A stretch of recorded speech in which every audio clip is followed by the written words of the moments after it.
মাংস কষানো রান্না আমরা সবাই করি, কিন্তু আজকে আমি রান্না করছি কচু বেগুন মাংস।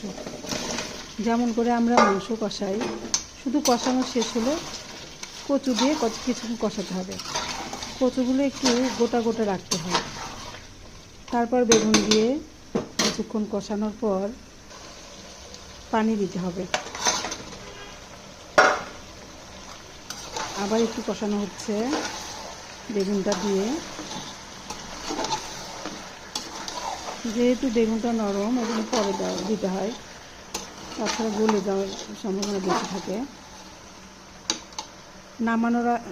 তারপর একটু পানি দিতে হবে। নামানোর আগে একটু গরম মশলা গুঁড়া আর একটু ভাজা জিরা গুঁড়া দিলে এই তরকারিটা খুব মজার হয়। তবে এই রান্নাটা আমার মায়ের হাতেরটাই বেশি মজা হয়।